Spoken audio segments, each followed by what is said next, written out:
सिब्बल साहब काफी हद तक फेमस है, बहुत बड़े लॉयर हैं और हमेशा से उनका एक बहुत ही लेफ्टिस्ट पॉइंट ऑफ व्यू रहा है चीजों को लेके। उनकी काफी फैन फॉलोइंग है और उन्होंने बहुत ही अच्छे केसेस भी लड़े हैं जहां पे हमने देखा है उन्होंने न्याय दिखाने की कोशिश की है। पर कुछ दिनों से या कुछ सालों से जब से बीजेपी गवर्नमेंट आई है भारत के अंदर, तब से उनका जो लेफ्टिस्ट पॉइंट ऑफ व्यू है वो जनता को भड़काने में बहुत ही ज्यादा काम आता है। उनके जितने भी क्लाइंट्स हैं उसमें भी आप देखेंगे कि वो लोग बीजेपी के खिलाफ, हिंदुत्व के खिलाफ, देवी देवताओं के खिलाफ बहुत से ऐसे स्टेटमेंट्स देते हैं, मजाक उड़ाते हैं और उस वजह से एक दरार भी हमेशा खड़ी होती है। कपिल सिब्बल साहब की जो पावर है इस जुडिशरी सिस्टम के अंदर, इंडिया के लॉ सिस्टम के अंदर, उसका कोई तोड़ नहीं है। उनके क्लाइंट्स एक्सेसिव महंगे होते हैं, उनकी one of the most expensive lawyer है हमारे देश के अंदर, पर उसके बावजूद भी इनकी जो सोच है उस पर मुझे कभी कभी शर्म आ जाती है। इनका जो बताने का तरीका है, जब कोई इंसान बड़े एक पोजीशन पर होता है उसके बाद से वो उस चीज का फायदा उठाने लगता है, वहां पे एक इशू क्रिएट होती है, वहां पे लोगों की नजरों से नीचे गिरने लगते हैं। जो इंडिया की जनता है वो इन लोगों में काफी बिलीव करती है। कपिल सिब्बल साहब के भी काफी इन्फ्लुएंसर्स हैं इस टाइम पर, और उसके बावजूद भी बहुत बारी ऐसा हुआ है कि उन्होंने बहुत ही गलत खबरें बताई हैं, बहुत ही गलत तरीकों से चीजों को सामने ला के रखा है और जिससे काफी हद तक प्रॉब्लम भी क्रिएट हुई है।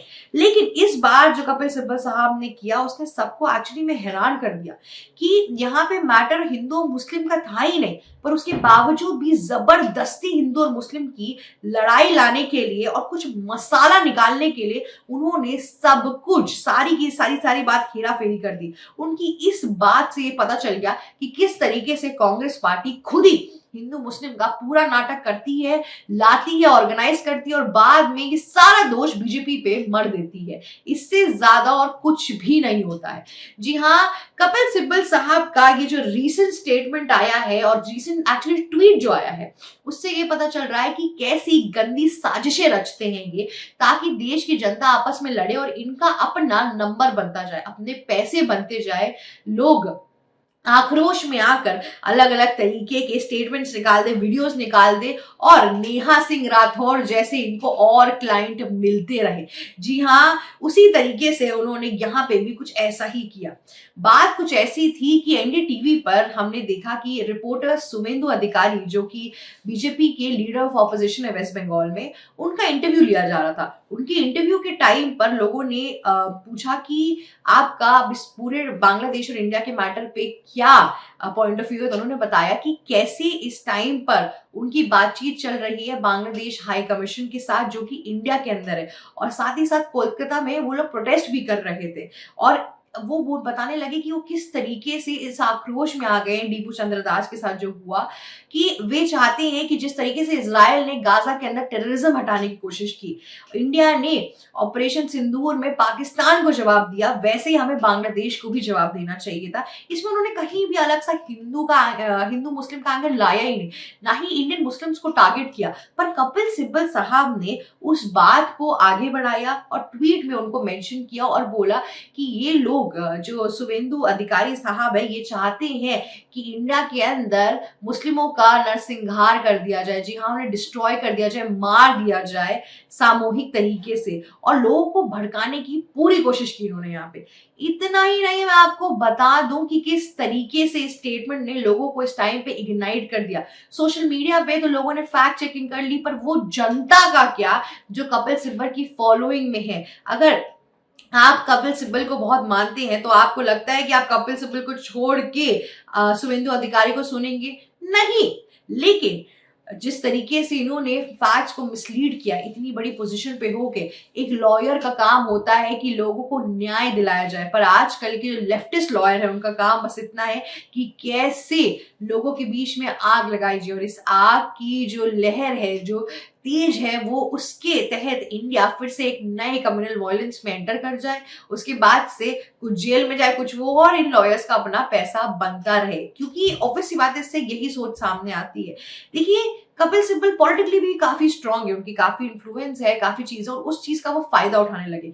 अभी जिस तरीके से बीजेपी ने एसआईआर से पहले वेस्ट बंगाल में जगह बनाई, उसके बाद से फिर जिस तरीके से कांग्रेस पार्टी के लोगों ने एसआईआर के खिलाफ बातें की, और फिर बांग्लादेशी माइनॉरिटी के साथ जो हश्र हुआ, दीपू चंद्रदास को जिस तरीके से पहले मारा गया, जलाया गया, फिर पेड़ पे लटकाया गया, उसके बाद से कांग्रेस भी चुप हो गई कि अच्छा अब मैं क्या बोलूं, बीजेपी तो सही कर रही थी, बांग्लादेशी मियाओं को हटाना इतना ज्यादा इंपॉर्टेंट है इस टाइम पर, ठीक है। उसी और टिस की भी रिपोर्ट आ गई जिसमें ये बोला गया कि इस टाइम पे मुंबई में 30% का एक इंक्रीज है बांग्लादेशी मियाओं का।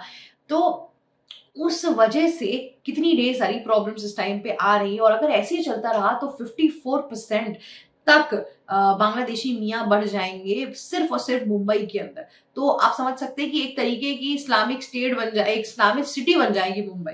तो ये जो पूरी बात थी, ये बताई जा रही थी, इन सब चीजों के बाद से कांग्रेस पार्टी का धीरे धीरे करते करते पल्ला बिल्कुल ही नीचे गिरता जा रहा था, और बीजेपी सही होती जा रही थी। तो कांग्रेस पार्टी ने सोचा अब क्या नया काम करूं। तब उनके जो वरिष्ठ और एकदम श्रेष्ठ अलायंस के लॉयर आए, कपिल सिब्बल साहब, उन्होंने साफ साफ एक मिसलीडिंग न्यूज फैलाई।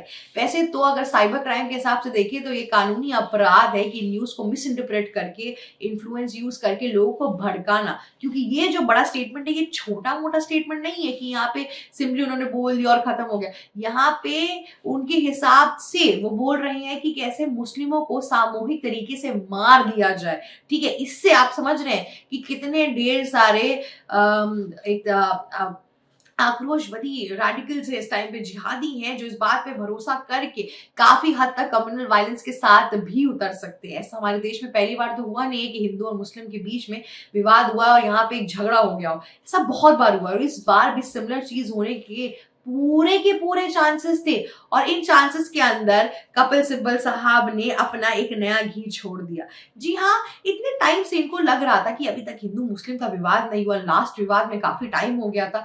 तो बंगाल के अंदर जिस तरीके की पोजीशन और चीजें चल रही हैं, उसमें कभी कभी मुझे लगता है कि पूरी ही लेफ्टिस्ट पार्टी जुड़ी हुई है। क्योंकि आप कपिल सिब्बल साहब को देख लीजिए, दूसरी ओर आप देख लीजिए कि कैसे ममता बनर्जी, जो लोग प्रोटेस्ट कर रहे थे बांग्लादेश हाई कमीशन के बाहर, उनके ही खिलाफ बात कर रही थी, उन पर ही पुलिस लाठी चार्ज करवा रही थी।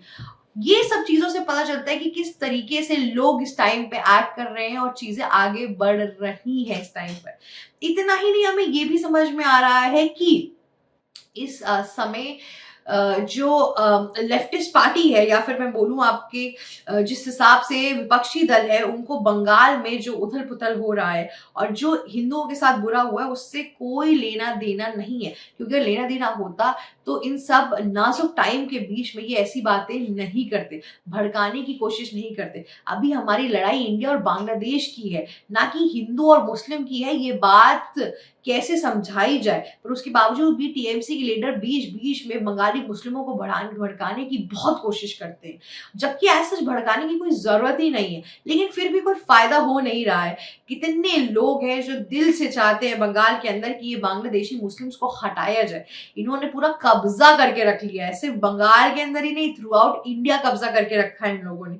इतनी ज्यादा ये लोग आतंक मचा के रखा है इन लोगों ने, बिल्कुल ही। और एक तो इनका पॉपुलेशन बढ़ता ही जाता है, दिन प्रतिदिन इनके नंबर इंक्रीज ही होते जाते हैं, और इस वजह से ममता बनर्जी भी इस टाइम पे शॉकिंग पोजीशन पर है, क्योंकि उनको लग रहा है उनका वोटर बैंक चला जाएगा।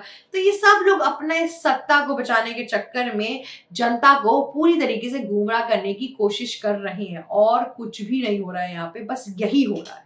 कपिल सिब्बल साहब बहुत फेमस हैं। जितने भी लोग, जैसे अगर आप देख लीजिए नेहा सिंह राठौर का जो पूरा कंटेंट है, उसमें एंटी बीजेपी, एंटी हिंदुत्व की बातें होती है मैक्सिमम ऑफ द टाइम।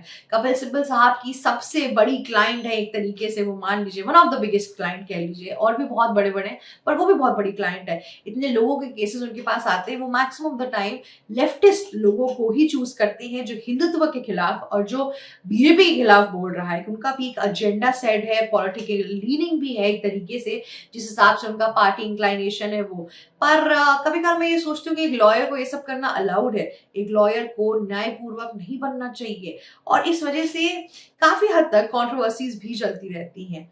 लेकिन इस बार जो जिस तरीके से भड़काने का काम किया है कपिल सिब्बल ने, वो बहुत ही शर्मनाक बात है। अगर आपकी एक पोजीशन, आपका एक इन्फ्लुएंस, तो इस तरीके से आपको भड़काना नहीं चाहिए किसी को भी।